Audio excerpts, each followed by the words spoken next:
Hey guys, it's Robert Gardner on the Robert Gardner Wellness Podcast. I have Kevin Wood here today. We're going to talk about, I believe, a private practice for massage therapists, especially post-pandemic.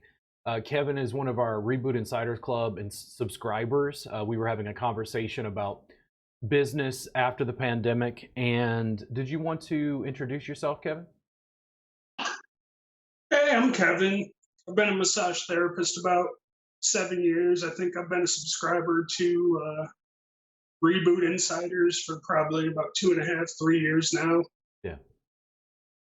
Been implementing a lot of the table work in various spa settings, and then tried to in my own private practice as well. Yeah. How did because you were talking about the pandemic, and I was asking about how business was going after the pandemic. Can you talk a little bit about your experience of that? For me, my private practice was never all that thriving, but after the pandemic, I wasn't able to recover even probably a quarter of regular clients that I had before then. It seemed like interest in massage and body work in general just really fell off with the fear and all the regulations and everything else that kind of surrounded it. Yeah. Um, are you so like before the pandemic, how much of your business was private practice and how much was working for someone else? I was private practice about 3 or 4 days a week, and then I was doing 2 or 3 days moonlighting in a spa as well. So Okay. about half and half. And then right now, what's the ratio? Right now, I have no private practice. I closed in August, in the beginning of April, because I couldn't justify paying rent anymore. I was Yeah. breaking even every month, maybe $100 profit. Oof. Wow. How much was your rent, if you don't mind my asking? It was $400 a month for a room inside a salon. Yeah. All right. Man. Yeah, it's a rough it's a rough situation. I noticed a pretty wide difference from student to student or from the massage therapists I talk with about their experience in private practice. Anything from they're stressed out, they're booked out 3 months, to they had to shut down their private practice. It's been all over the map. In the 20 years that I've been in the massage industry, I don't think I've seen anything even close to what COVID did to the industry. Yeah, it's probably a once in a lifetime thing. We'll see. We hope. Yeah. Um, for you, when you're, working on building your practice, are you planning on reopening private practice or doing out calls? Like, how does that work for you? Eventually, I have a room in my house. I think I kind of want to turn into just my own little massage studio. That way, I won't run into the worries of overhead and things like Yeah. that, since it's something I'm already paying for. Yeah. What state are you in? I'm in New York. In New York. Okay. Each state has like different rules. I believe that there was I think it's a home-based body workers group here on Facebook, and the admin contacted me and wanted to do like an interview slash podcast. And it's part of my challenge with regulation state to state, because different states have different rules. And then in addition, when you go to a home-based practice, even different cities, counties have different rules. There's homeowners associations about, Zoning and yeah, yeah, there's about whether you can run a home-based business. And then I go, okay, so technically I'm doing a podcast and I'm in my apartment. Is this running a business out of my apartment? Like right. nobody seems to answer these questions for me. Like I teach on the internet. So if I'm using cameras and I'm in my living room, like, is that a home? You know what I mean? It's like you get to Yeah, these weird lines, because even the tech industry in Austin, I think, was fighting, um, pre-COVID at least. They were fighting workers who just wanted to work from home. But then during COVID, they were almost forced. And then a lot of them, when they started to see what was happening, they went, "Oh, we're paying all this money in rent, and we can just get rid of this office space. We don't need this." This is right. like massive real estate overhead that's not necessary for the sort of tech business that we're running. So it's shifted that conversation massively. I'm a big fan of if therapists choose to have a home-based practice, that they try that because it cuts overhead and it allows you to experiment more. Right. Like, I think one of the big problems I ran into as well is the county in New York I'm in is probably in the top 10 poorest counties in the state. Yeah. So a lot of people don't have disposable income to spend on things like massage. Yeah. And it's so, it's so variable based on where you live. My situation in Austin is there's 1.6 million people in the greater Austin area. There's now, especially post-pandemic, there's likely not enough massage therapists to fill demand. Right. Whereas, like the county I'm in, we have a population of maybe 120,000 people. Yeah. It's still plenty. You only need, let's figure that out real quick. So there's 120,000 people. And then let's see, what's 1%? Is that 0.001 or is that 0.001? I think that's 0.001. Yeah, so 1% or 0.1%, whichever it is 120 people. Right. 120 people is like completely doable, even in a smaller town. And again, you're dealing with 120,000. I'm dealing with 1.6 million. Like it's just like, there's plenty of potential clients out there. You just have to reach out to the people that you really want to work with. And as far as fees are concerned, you just have to work it out, get the clients in, get them on a regular schedule. It was also something that for me, because I focused on chronic pain, people in chronic pain need the work and they need it regularly. So it was an easier sell for me than just doing spa-based like relaxation treatments. Right. Which that's what I was focusing on more in my private practice, was trying to get people that were, chronic pain or recovering from injuries, that type of. And then I didn't do too much marketing, and I still had a lot of people who would just call me trying to get like relaxation massage. Yeah. And I'll do that as well. I mean, we have bills to pay. If people are coming in for that specifically, I never had a problem providing it, but it wasn't really my bread and butter. And the more that I worked on people in chronic pain, the more the chronic pain people kept coming to me and writing great reviews. It started to like set my practice apart from the wider massage industry. Right. And then what do you think is going to happen? You're going to have a private practice. Are you going to continue working for somebody else? Probably while I build, yeah. Like you said, I've got bills to pay. I mean, got a couple kids. I'm divorced, so I've got some child support payments. Yeah. So having that consistent, steady flow of income is pretty important for me. Yeah. I'm a big fan. If you want to build your private practice, you have to do boss stuff, including social media and some other things to be able to build the client base. But I'm not going to ask what you make at the facility you work at, but do you make at least double in private practice per hour? Nope. Not even close? No. Maybe like a $5 difference, $10 difference. So you only make a $5 or $10 difference between working for somebody else and working for yourself? Yeah, I get 50% at one spa and then 65% at the other one. Oh wow, okay, that's much higher than I thought. How much were you charging in private practice? I was charging 70 for an hour and 100 for a 90-minute. Yeah. It's pretty standard around here. Yeah, I don't know. I was a little on the high side compared to a lot of other therapists around here.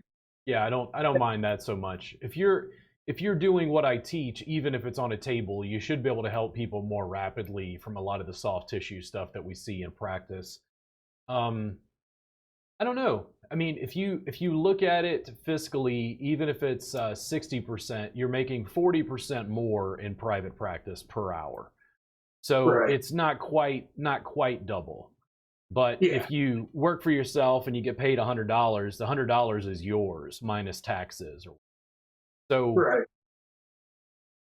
I remember doing math in a class one time with a student because they didn't understand how to build private practice. And the students, for some reason, think I'm so gung ho about entrepreneurship that I don't have to pay bills. And I'm like, no, no, no, no, no.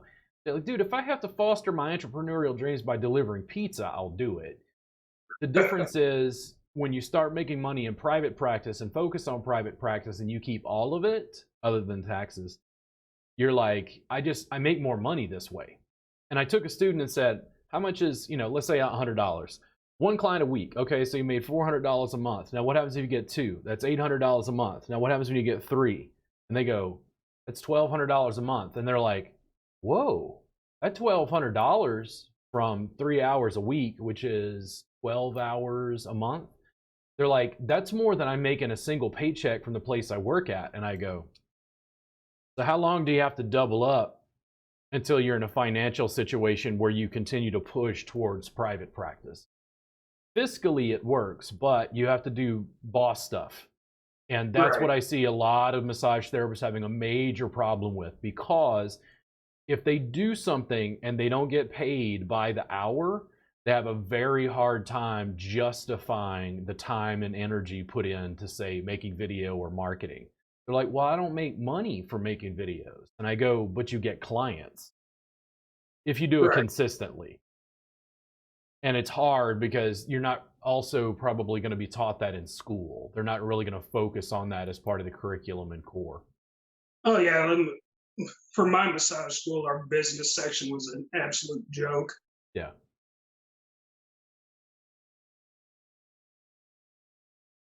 Do you have any particular challenges in your practice right now, whether it be going to private practice, how to build that, or working in a facility?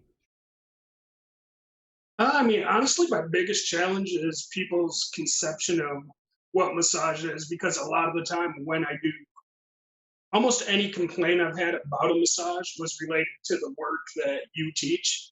And everybody's like, it feels more like physical therapy than it does a massage. Oh no, it feels more So, like physical therapy. Oh no.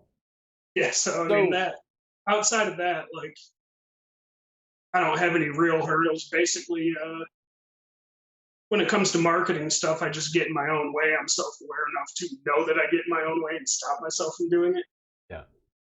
So at the facility, let's focus on that for a second, because this is me having a podcast with you, but this is also me doing like market research for students. So, client comes in. Are they on the menu of services at the facility? Are they getting like a Swedish massage? Yeah, like we have a Swedish or, deep tissue, just general run of the mill spa varieties. And then are they coming in, let's say the problem client, are they coming in with a specific issue, or are they just getting a massage? That's probably about 50-50. Some of them come in with specific issues, other ones, just And then relaxation. and then what's the point at which they go, I don't know, it's like physical therapy. Like what is that interaction with the client like? I mean, it's never something that's directly told to me, which is frustrating as a therapist yourself, because in your introduction, you're like, let me know if you're not enjoying anything, all this. And then clients just seem to be really hesitant to give feedback, but then they'll complain to like the front desk or management. So when they complain, did they have a specific pain related issue, and then did you help resolve some of it? I mean, at the end of the session, they say they feel good, and then they go and complain after that. So Yeah, and it's it's and it's hard. the complaint, because that's the feedback, regardless of whether they communicate with us or not. We got to Yeah. tackle that. We got to figure that out. So, are there instances where you're using the techniques I'm teaching on a table in a facility? Do the clients rave to the front desk and rebook? Sometimes. Sometimes. And then are those people, like, if you had to look at them, are they people in pain? Are they having like severe back pain or something? Some of them are pain. Some of them are just like have like chronic tension type issues. And Yeah. I had one client in my private practice. She would come in weekly just for the type of work that you teach. Yeah. Because I think a lot of it, and I try as an educator to put this together put curriculum together to be able to walk students through how I do things. But there's a subtle nuance to the not just in body work, but there's a subtle nuance to communication.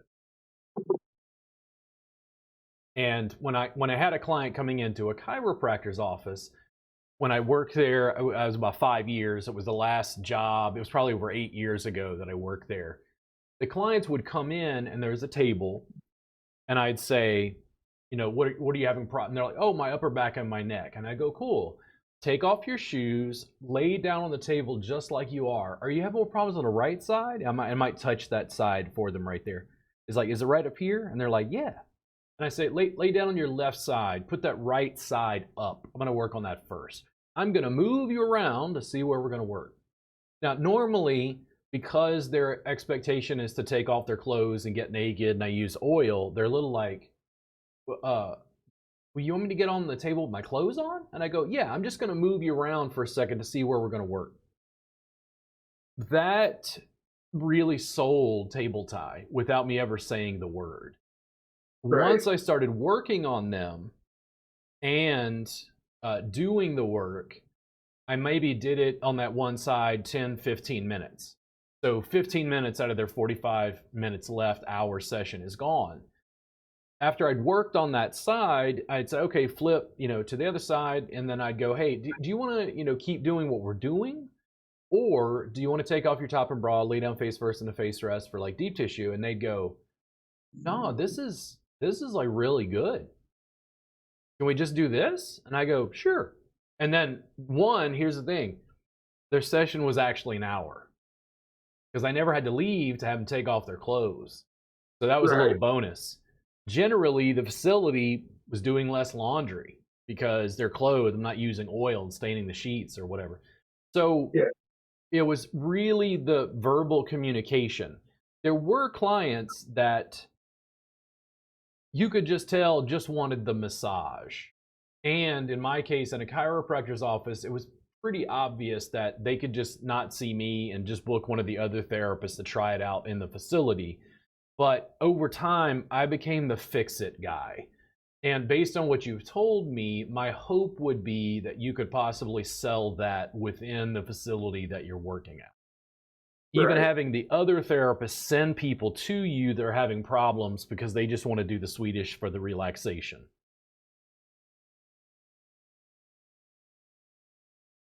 That's probably definitely options. Like the one place is just me and one other therapist. Yeah. And then the other place, it's a pretty seasonal place. So summertime is their extremely busy time. We have conversations about relaxation. When I talked to Chad Bolding about this, he feels like there's something missing in my marketing because I don't talk about relaxation enough. And for me, it's like massage therapists already know how to do Swedish. They already know how to do effleurage. There's no reason for me to cover that again. And he's like, yeah, but you don't talk about the fact that your work is relaxing. And I go, because me arguing about whether or not my work is relaxing is like arguing that mat-based Thai massage is just as relaxing or more relaxing than Swedish. Now you're just like arguing about whether Coke is better than Pepsi or something. Like it just feels like, no, this is better for chronic pain and mobility. Now, I'll stand on clients in suspension. They're snoring.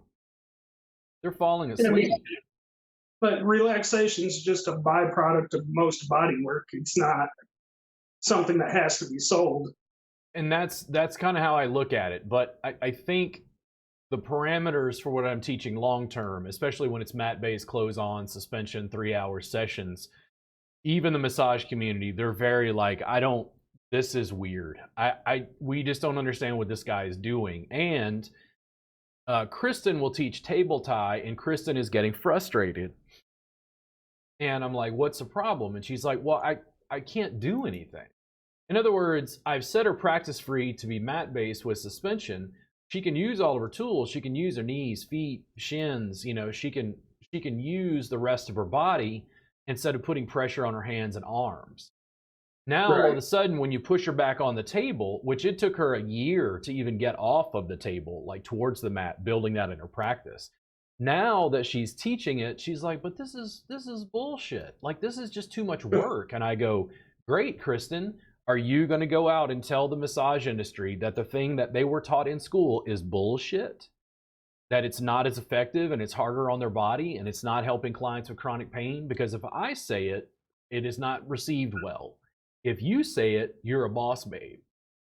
The difference is the client expectations can be really diverse. And I feel like artists that massage therapists are, they're not expanding the palette and showing the clients what the art has potential to do. It's not just table cream, glide, and nudity. You can Right. vary this in a myriad ways. So for instance, in your area, because the massage and massage culture in New York, are you in upstate New York?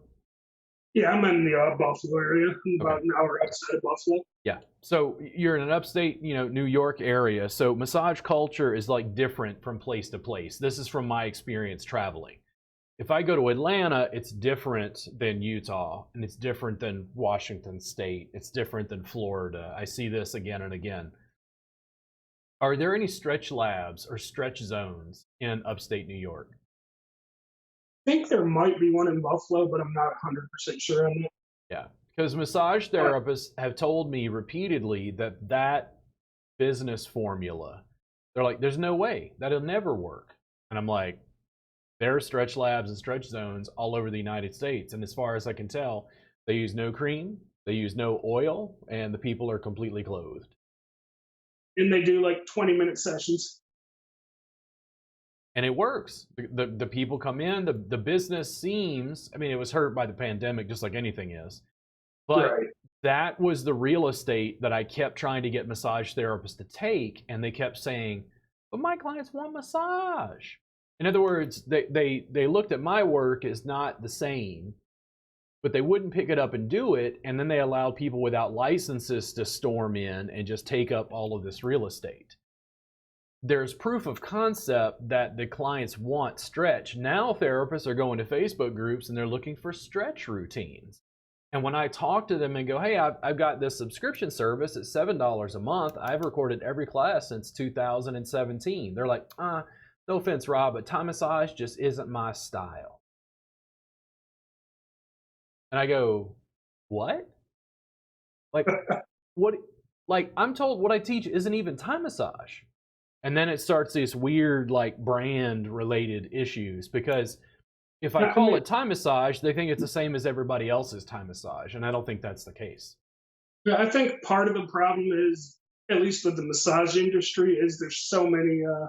It's like a modality empires, so someone needs that name to hang their hat on to identify with. And next level So pain relief. you're not doing myofascial release, or you're not doing time massage. What do you do? The next level pain relief is the brand and fire that I will die on. And I have massage therapists say, I don't like the name. I'm like, I don't care. Next. I think that's a great name. Well, long term, the verbiage becomes, listen, do you want to do massage, or do you want to be a next level pain relief specialist? Ooh. Do you want to be certified? Ooh. Would you like inexpensive training from an educator that's willing to stream to you from 4 cameras and show you how? Ooh. There's benefit there. It's not for everybody. But I think when it comes to the public, this is me as an educator. I've had very little problem with clients. Very little. And in fact, right now, I'm slowly reopening my practice to see clients again. I'm going to have to figure out I have multiple streams of revenue, right? Like I'm teaching online, I'm doing apprenticeships, I'm seeing clients. Like I'm trying to balance like in-person and online particularly. Because I gotta pay rent. I got bills, just like everybody else. I need to eat. So I'm trying to balance that, and the clients in my case were never really the problem. The clients, if anything, the money and revenue I built from the clients is how I bought the cameras and website and materials and made workbooks and DVDs and all the other stuff. And then I had additional supplemental income because of classes and the stuff I was doing. The clients would freak out. They're like, dude, this shit is amazing. Why is this not everywhere? Right. And I said, I'm teaching, but massage therapists tell me it's not massage. And they would like, oh, are you serious? And I go, yes. I can't make an industry change. I can only present options and then just continue to work with the students, which I've done in Austin for 12 years. Yeah. And a lot of people just don't like change, especially once they feel like, I'm trying to think of a proper way to word it. I guess once you like identify so much with the core concepts you learned in like basic massage school, it's really hard to let go of that because you identify with so much as like part of who you are. Yes. And I'm a fierce critic. I set myself up for a lot of, I don't know if it's alcoholism or what do they call those? What do you get? Get those things in your y'all ulcers. Alcoholism or ulcers is what I think I'm going towards, because that tribalism where like I'm a massage therapist, I'm licensed. That tribalism in my world is holding massage therapists back. Right. Clients, I mean, it's a lot like people myofascial release too. Like so many people like identifying or so deeply enrooted into that they can't see benefits from any other type of body work. Or, a lot of what I've learned or realized about myofascial actually came from Walt Fitz, following him and his videos and stuff he shares on Facebook. yeah. I mean, if you look at my work from the outside, and I had to have this conversation with Jennifer Brooks because she's teaching my curriculum in Washington State. And she was like, Robert, but it's not really Thai. Like she was complaining about this. And I go, Jennifer, listen, I'm going to make a graphic and an artist is going to draw a rendition of a seed in the ground. And this seed is going to say Thai massage and yoga. And then out of that seed comes a sprout. And the sprout comes out into the sunlight and a beautiful flower comes out with petals on it. And it says next level pain relief. And she went, oh. And I'm like, is this not obvious?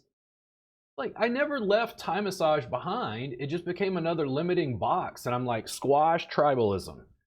I don't have any interest at all.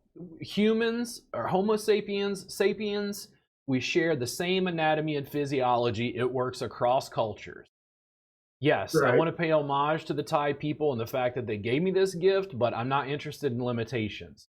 Yes, I love yoga and that it came from the Indian subcontinent, and I want to appreciate these gifts. But what happens when you fuse them and you push forward as a manual therapist in America? Brand. The more I work on that, again, for clients, it was like, listen, you have a problem with upper back pain? Yeah, I'm going to help you. I get no complaints from clients. They're like, dude, this is 3 times as effective as massage. They're like, this shit is amazing. The stopping point was the massage therapist. They're like, I don't like that sort of thing. Like I had a conversation with a cook about this recently. I'm like, why is it when you work in a kitchen, one cook, and there are egos in a kitchen, but like one cook can come over and show you how to do something and like the other cook will just adapt it?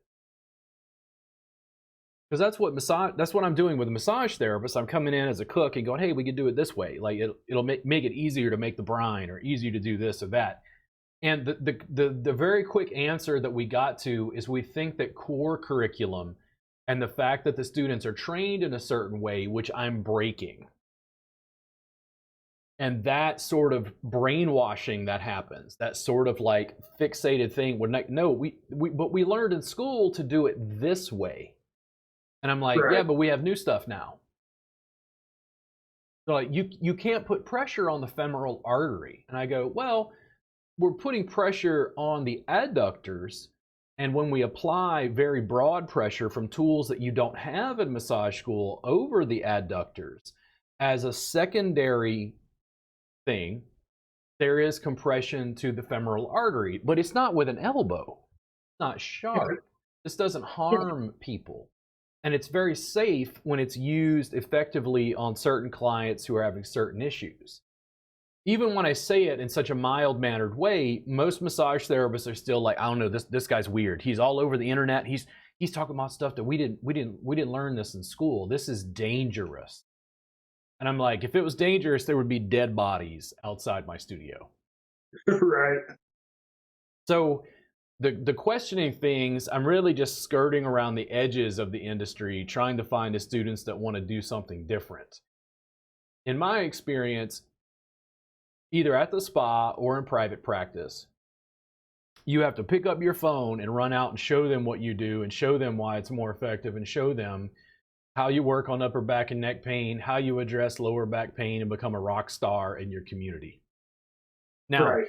the more people know you, you will get hate mail, and I get plenty of it. I've worked in this industry for 20 years and people are angry about what I'm teaching, and I go, why? And it's like,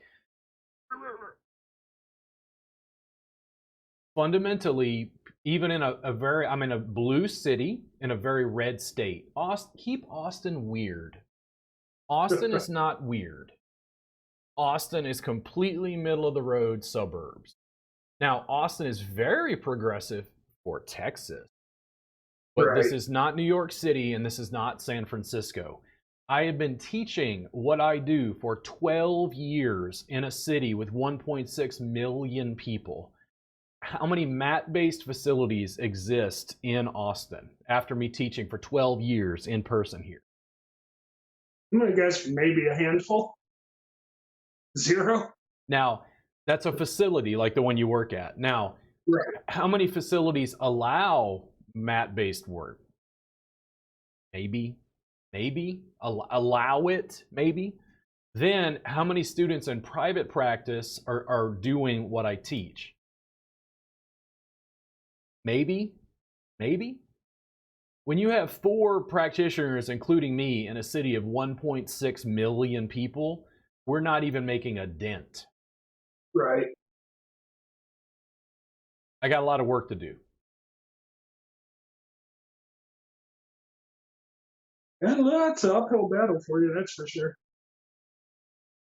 Like I've even tried, showing other therapists things I've picked up just from the vault or watching your courses, and most of them are like, "Oh, there's no way I'm doing that." Like something as simple as just resting someone's neck on your forearm and using a little bit of pressure on the forehead. So why? And this is the thing. So describe, because you got what I think you're saying is they're on the table supine. You're putting your forearm so that their neck is over your forearm, and then you're holding their forehead to like pull them back into your forearm. Yeah, just a little bit of pressure. And the massage therapist won't do that. Nope.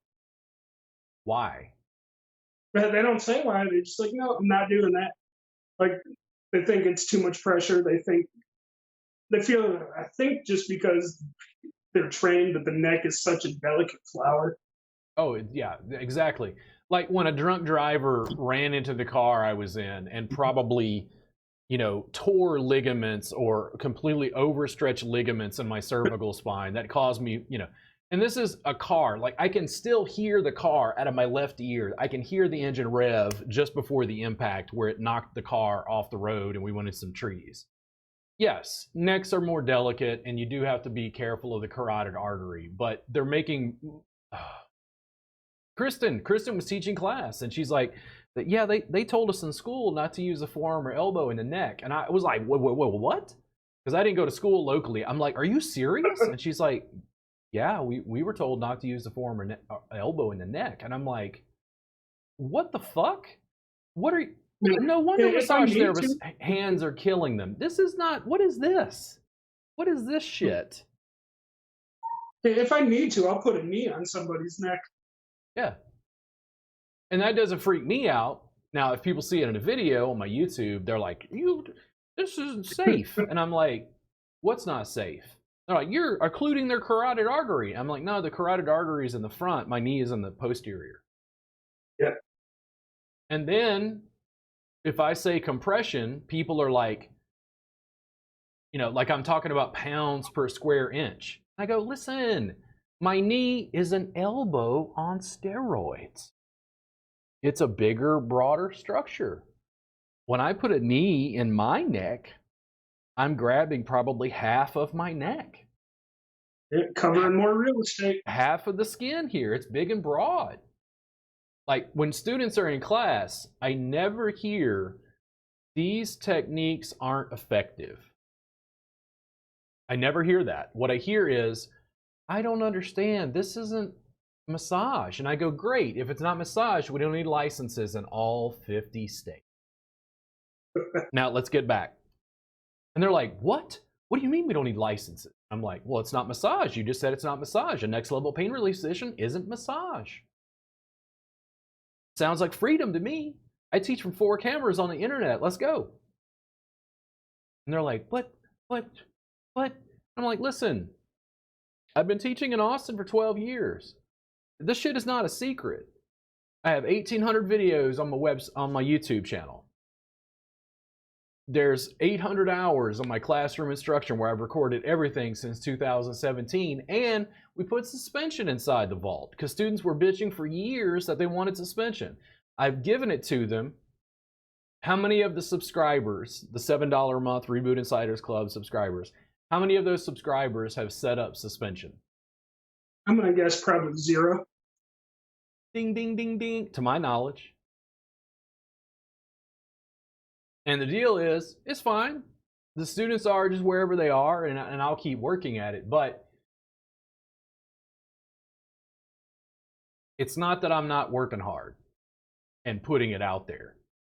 I went and taught a class just recently in Fort Worth, and I'm not teasing the students if they see this, the students in the class, by the way.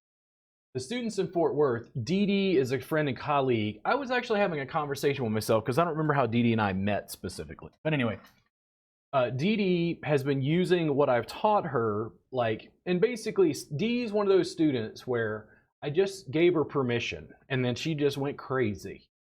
She was like, oh, Robert just allowed me to use my legs and feet and break all the rules. So she goes and does the stuff. I go to the class because she's talked to the owner. I'm going to the spa. I go in and talk with them and I say, hey guys, there's 6 students, not include Dee Dee. I go, what are you guys having problems with because you're massage therapists? And they're like, oh, all of them, all 6 of them. Oh, our hands and wrists. And I go, Dee Dee, how are your hands and wrists? And she's like, oh, they don't bother me at all. And I go, come on. And we work on hands and wrists first. Probably 90 minutes, give and receive. And they're like, oh my God. This is amazing. Oh my, I can't believe how much better it feels. Because I have to address their pain points first, and then we continue showing them techniques they can use on the clients. Now, they're fortunate because they have Dee Dee there to be able to continue to ask Dee Dee questions. And Right. Dee Dee was explaining to them the process that she's gone through and how she's worked with the clients and why her hands don't hurt because she's been using the techniques. But in my experience, the therapist kind of, if without Dee Dee, they seem to slowly revert back to the standard sort of effleurage session because they always think, I have to give the clients what they want. And I to me, it was like, they'll go see somebody else. Do you have pain? I would do this in the chiropractor's office. I'd say, listen, do you want a massage or do you want to get better? I want to get better. Cool. Take off your shoes. Come lay down on this table. I'm going to move you around. Once I helped them, they went out drooling, and they're like, the guy with the long hair, whatever that shit is, dude, I have to have another session. That shit is amazing. And my boss let me do whatever I wanted to do after 70% of my practice at that chiropractor's office was that. The chiropractor and the other therapists were like, listen, we don't even know what the fuck Robert does anymore. We just know that he helps people in chronic pain. And the chiropractor would pull me aside and go, Robert, these people are so easy to adjust after you work on them. They're like, their spines are like butter. And it's like, I'm not told that the work is ineffective. I'm not told that it's not good for chronic pain. I'm not told it's not good for mobility. It's just that I changed the formula enough and broke the rules enough so that massage therapists are saying, but it's not massage. Yeah, I don't know. Pretty much any techniques that you teach that I've used, people are like, I've never had this done before. But for you, it sounds like it's not in their world like completely beneficial. Like what I heard was a little more complaint that it's not quite massage, not, oh my God, it helps me so much with pain. Right. And as an educator, I'm trying to figure out what that gap is. I mean, probably a big part of it is a lot of the complaints for at my old job that I left a little bit over a year ago, and that was a resort spa, so it was generally just one-time clients coming in, resort Oh, vacation. okay. And that gives So me some context because if they're coming in for that relaxation session and a resort setting, like they're not, that's to me, that's a different setting than the chiropractor's office I just talked about. oh, absolutely, yeah. Yeah. Yeah, people weren't coming there for most of the time. People still have, your general complaints, but it was Yeah. more of a they just wanted to come in and relax or blow off steam type of deal. Yeah. Do you have a website at all? I actually just canceled my website subscription. Okay. It was set to renew. Because for At me, this point, I'm like, there's no reason to renew it. yeah, if you are going to work in private practice and you're trying to promote, I would literally have kevinwoodmassage.com or whatever. And then the tagline is like, do you want a massage or do you want to get better? And then there's video of you talking about your practice, showing you working on people in chronic pain. You're using your phone. I can even help you with video editing if you need help. And then you put that together to like just spearhead that market. Right. I mean, just no apologies. Like I don't go in and talk to massage therapists and be like, well, these are gonna be a little different techniques than what you learn in school, yeah. I'm like, no, here. You got a problem, here's a solution. Your hands hurt, here's a solution. You're working too hard, here's a solution. We finished 2 days with those students and I'm like, how do your hands feel? And they're like, oh, they feel amazing. I'm like, you worked for 2 days. Do you feel like you worked hard? And they're like, no, not at all. But that class fundamentally is not that different from what I've been teaching in Austin for 12 years. Right.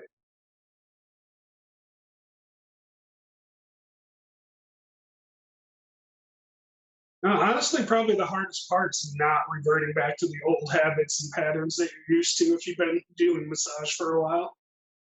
Like, I feel like you probably have better luck getting people fresh out of school to be able to So implement it easier. here's why I'm inordinately biased. If I had a preference, I would get them before they go to school. Right. That way you get them before they have any of the training. Now, and this is the thing, and I talk about this marketing stuff constantly because this, it's going to cause alcoholism, an ulcer, or both. Because the problem is, when I start saying that I have to deprogram massage therapists from core curriculum, it does not win me friends with school owners. I had a school owner in Arkansas, Conway, just now. We talked to Michelle, and she's like, "I don't understand why are like you did the time massage jam. Like, why are the schools pushing back?" And I'm like, Michelle, I teach from 4 camera angles on the internet, and my messaging is not do what the school told you. I go, listen, this table? Fuck this. Let's get rid of it.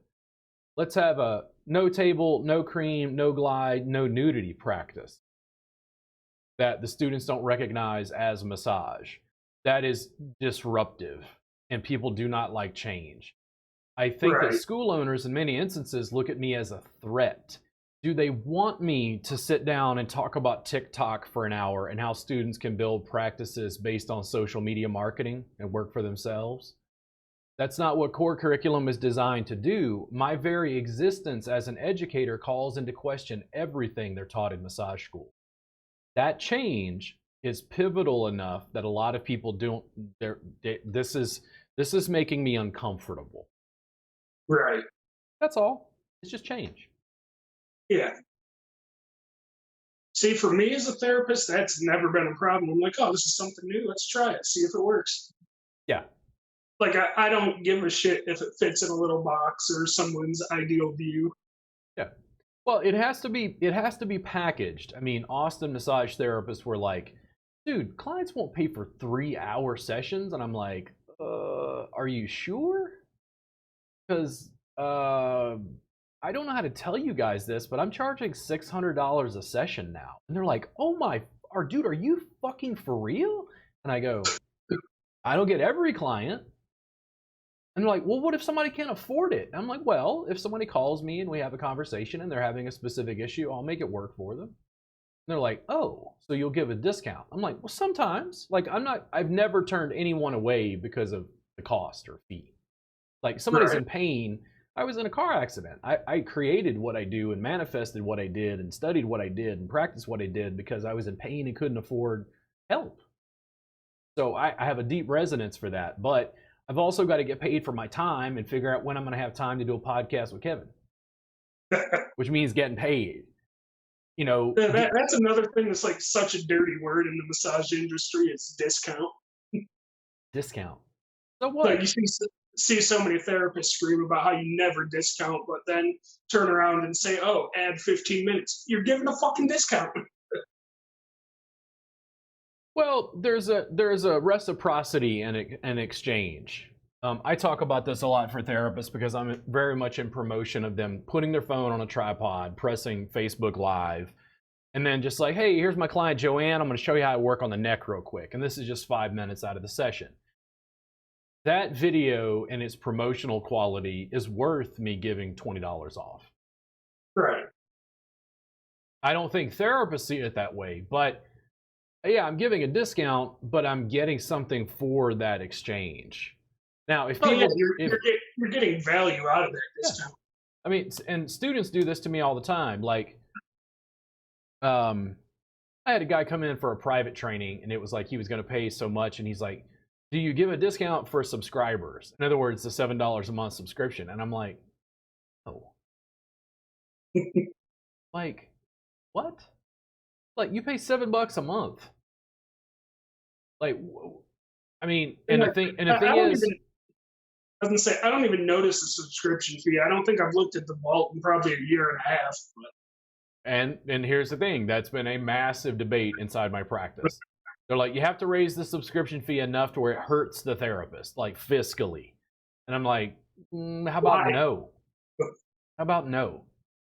And they're like, but I don't understand. You're just giving everything away for free. And it's like, it's not free. It's $7 a month. And they're like, but, and I'm like, listen, it's a low barrier of entry offer. It scales globally. I don't want to go through the specific math, but let's put it this way. I've thought about doing things where I said, okay, listen, it's going to remain $7 a month for the first 1,000 subscribers. We have like 450-ish. We dropped during COVID a little bit. If I get 1,000 subscribers, I'm going to make $84,000 a year from the subscription alone. Right. It's like trying to explain digital business in a brick and mortar industry is like, there's no fucking way.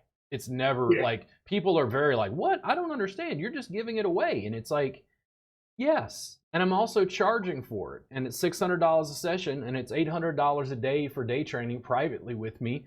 And I raised the fees on my group classes in person. And now I'm not only doing in-person apprenticeships, I'm doing online apprenticeships.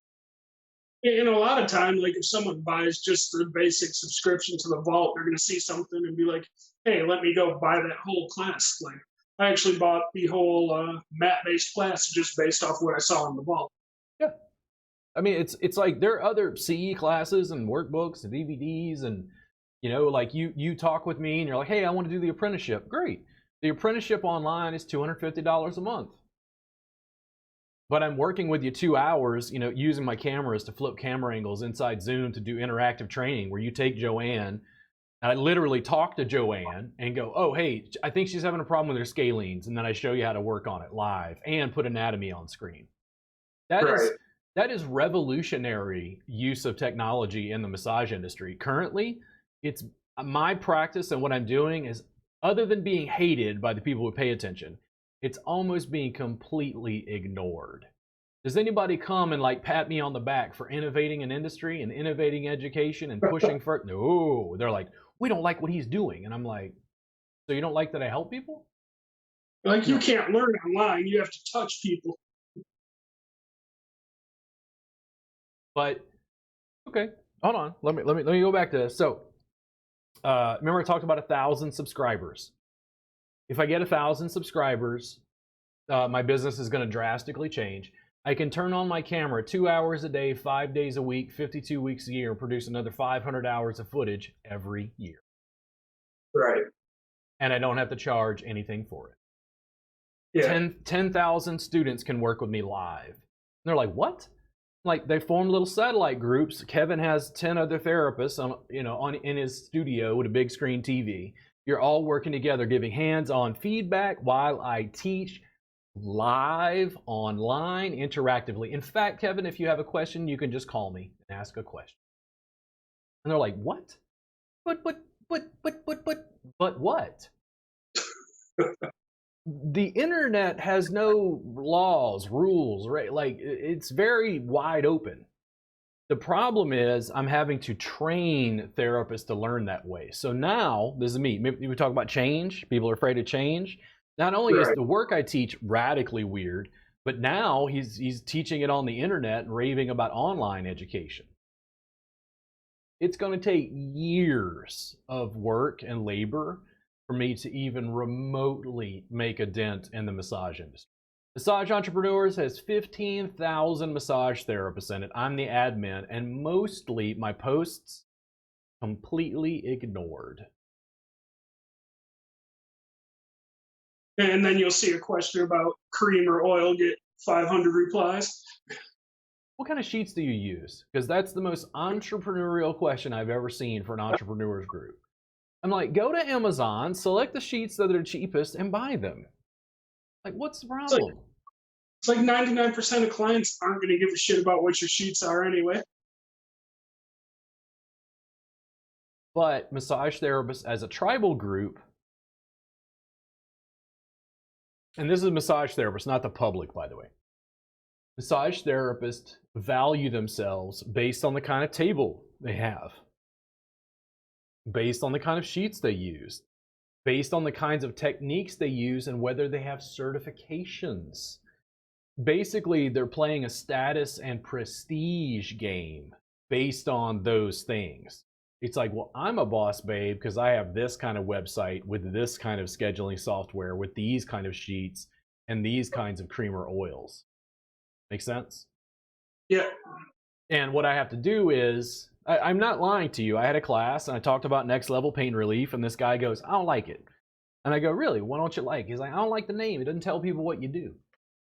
And I go, so next level pain relief. I'm pretty sure pain relief is telling people exactly what you do, but. Well, the question is then how? And it's like that empty space, that question mark. Oh, beginner's mind. What is next level pain relief? Oh, it's a manual therapy system that's mat-based using suspension so that we can send a unique stimulus into a client's nervous system by stretching skin to introduce pain relief in the client's nervous system. Our ultimate goal is relaxation, pain relief, and increased mobility. Something like that. I didn't say it very well, but you're working on your elevator speech.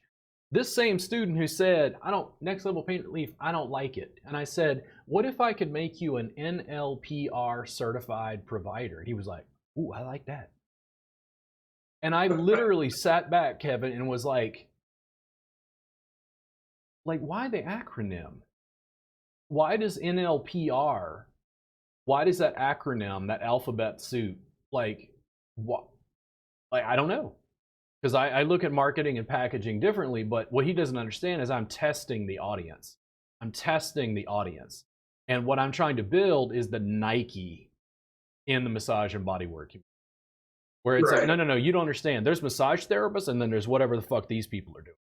This shit is like, and then that's how you win. Because I don't need everybody. I just need enough. Yeah. Yeah. Once you get more people, momentum kind of starts to build too. Yeah.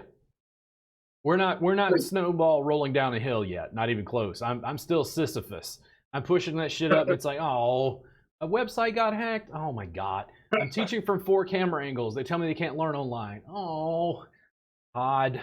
Like I have, well, we're teaching online for $7, and it's like, well, we haven't watched video. Like just keep. I'm like, Robert, just don't have an ulcer. Don't engage in too much alcoholism. Just back off. So, is there anything else in your practice like I can help you with? Since you got me here live. I mean, honestly, the biggest thing was for a while I was doing like daily posts on Facebook on my business page, stuff like that, and it seemed like it garnered more interest from other massage therapists than it did from any clients. Like I did like 100 days of like anatomy posts where I covered a different muscle and Yeah. different ailments that could be related to that muscle type of thing. Social media, and I'm having a problem with this as well. A lot of social media is entertainment, and this includes massage therapists. I'm an educator. I love giving information. People don't give a shit about information. They're flooded with it. They have access to Google. They have more access to more information than any person that's ever lived. Now, can you deliver the information in a way that's funny, sexy, memorable, thematic, pulls on their emotions? It's entertainment. Right. The real spot, if I could hit it, is edutainment. If you could, if you could figure that out. Yeah, if you can figure that out. Like everything you told me, Kevin Wood, you have 2 kids, you said? Yeah. 2 kids, post-divorce, was it not custody, it's child support. Like that's part of your story.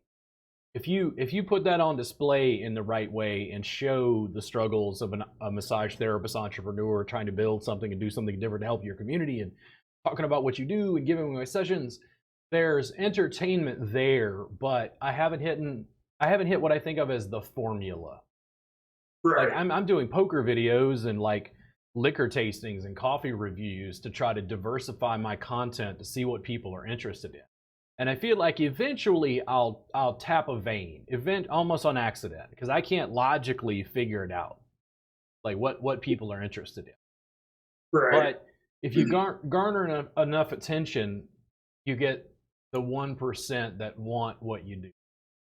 Yeah. And see, the thing is, if I do end up building like a home studio, I want to skip the table. I want to go just straight to mat and try to build a home practice based on just doing mat work. Yeah. I mean, it's difficult. I don't want to make it sound like it's easy. It's a lot of work, and in my experience, part of the holdup, I was having a conversation with another educator about this because I think the bulk of the industry, even post-COVID, is probably even more likely. The bulk of the industry, in my experience, they're not in private practice. Right. And if you're not in private practice, you can't really do what I teach. There is no facility in the United States that's going to allow you to teach the ends of what I do. Not going to happen. Yeah. Because everybody's worried about covering their own ass. Well, it's too new, it's too different, it's too weird. This isn't massage. The owners will say this. The people who are going to hire, like if you're doing table-based sessions in a massage facility and then some wackaloon comes in and says, hey, we're going to do 3-hour mat-based sessions with suspension on clothed clients. They're like, get the fuck out of here. This isn't massage. And I go, sounds like you don't want a more effective service. Now, that's very ballsy for me to say, but I think it holds. And when you're in private practice, I'm not getting students who are saying it's ineffective, but they understand that it's different enough of a service that they're like, oh. So it's not just delivering the service. I have to market it, package it, sell it, talk to people, communicate. Like I have to do all this additional work. Now, if I get the first 1,000 students to do it and really build mat-based practices, it would be like an atom bomb dropped on the massage industry. Massage therapists would start to listen and would probably pile into the subscription service in droves because they want to be like Diane. They want to be like Joan. They've seen other massage therapists do it. Right now, there's just some weird guy in Austin. Doesn't get a lot of attention.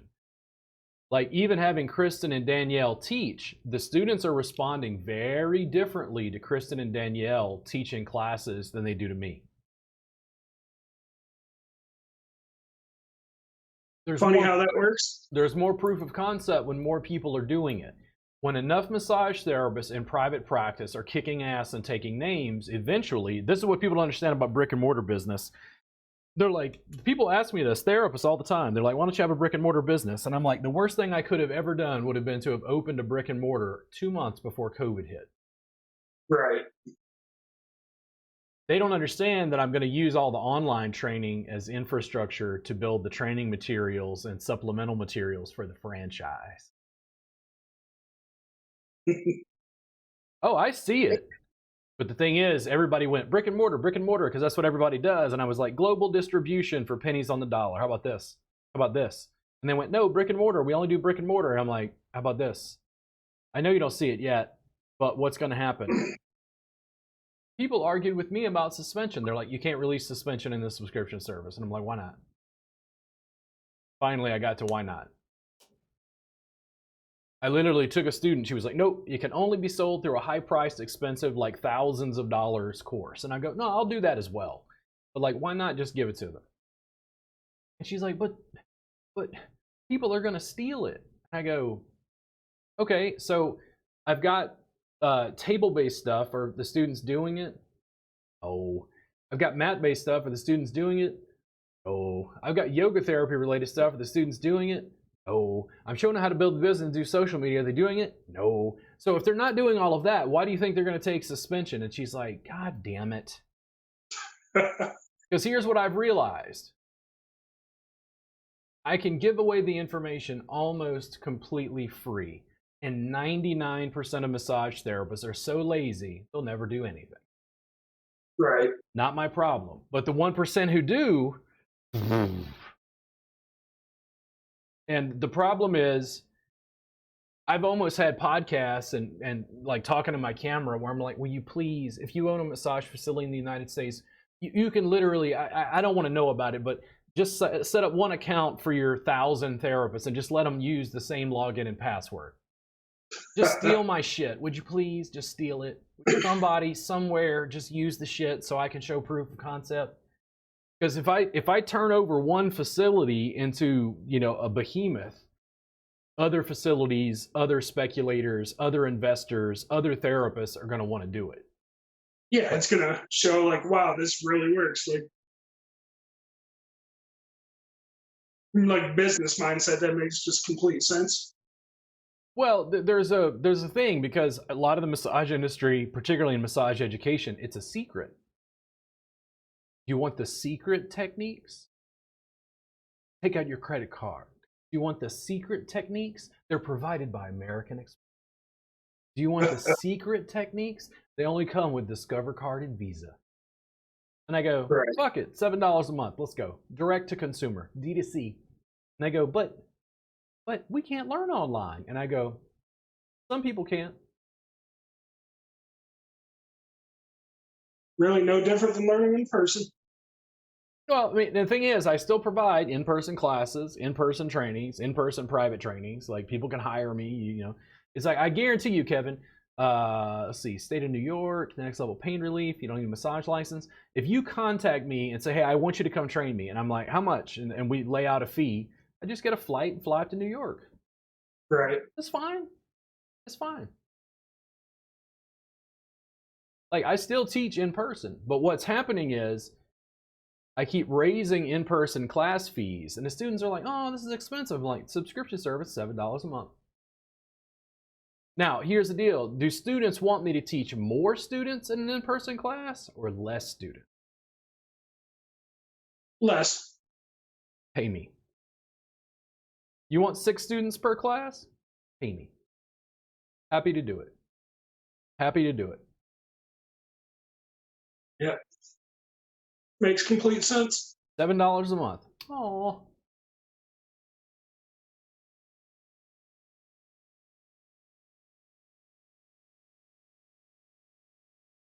What do you think is the holdup in your business? Do you think it's the social media and the promotion? Probably. Like right now, just everything's shut down. I haven't been doing anything. Yeah. Probably the biggest hang up would just be honestly just getting my name out there was the hang up in my business before. Because Yeah. I was in a small town and I'd run into people and they'd be like, "Oh, you do massage out of the salon?" I'm like, "Yeah, I've been there 3 years," and people still hadn't heard of me in a Yeah. town of like 5,000 people. Yeah. The promotion part, the marketing that you do, not advertising. Marketing is like free stuff typically. The marketing that you do can make or break the business, especially when it's a very interpersonal business like we have.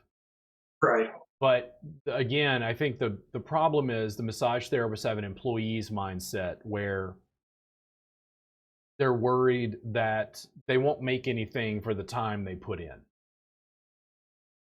Like, see, that doesn't bother me. I'm willing to work for free to build something. I don't care about that. Yeah, I tell like you want to do mat based. That's what I heard. Private practice. I heard you want to build that. Go to a Brazilian jiu-jitsu studio. Put down a mat. Just give away 20, 30-minute sessions. Give away 8 of them.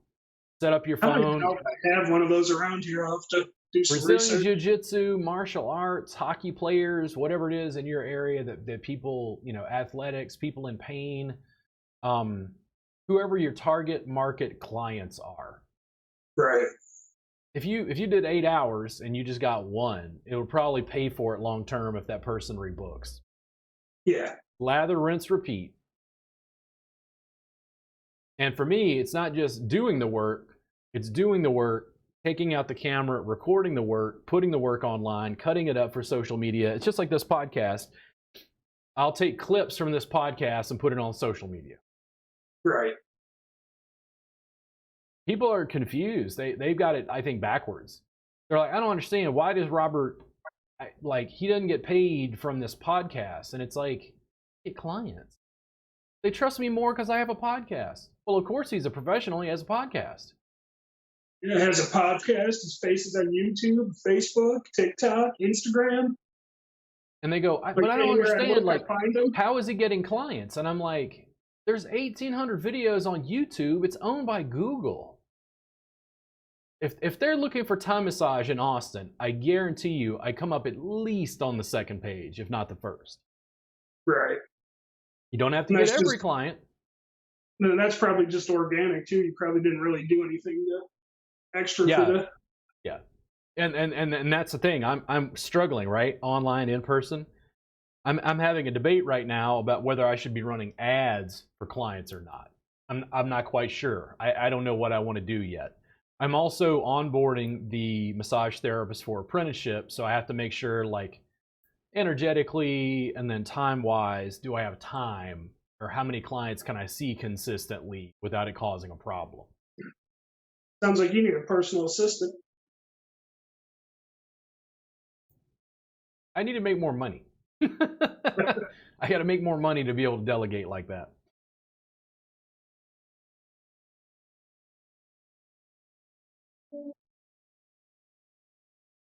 So anything else in particular you're having challenges with that I can help you? Nothing I can think of off the top of my head. There's nothing like technique related. And one of the first videos I ever saw yours, I remember you saying that the body work was kind of like jazz, I think it was. You take the bass notes and then you just do your own thing and kind of follow it. And yeah, that's kind of how I've progressed. I didn't try to find a sequence to follow or anything like that. Yeah. And I feel like that's more effective for me. So as far as the actual work, I don't really have any questions. Or business building? I mean, since you have me here live, is there anything you're just dying to ask? Nothing that's popping off the top of my head. Yeah. Well, good. We just went about an hour and 9 minutes. You want to go ahead and shut it down? Yeah, sure. We can go ahead. Okay. And then you said your social media, you don't have like a lot of places where people can contact you online. You don't have like an Instagram or anything? No, the only place I'm on right now is Facebook, actually. Yeah. And then that's just under your name, Kevin Wood? Yeah. Yeah, they can find you on. Well, cool. Listen, thank you so much for doing the podcast with me. If you have any questions in the future, feel free to write in the Reboot Insiders Club. I answer questions there. So if something All comes right. up, let me know. All right. Thanks for the invite. Oh, you're welcome. Listen, thank you so much. And you guys, this will be up on Anchor, Spotify, other podcast related stuff. I'm going to upload this probably into YouTube in addition to making some clips for Instagram and other social media. But Kevin, thank you so much for being on the podcast today. Yeah. Thanks for having me, Robert.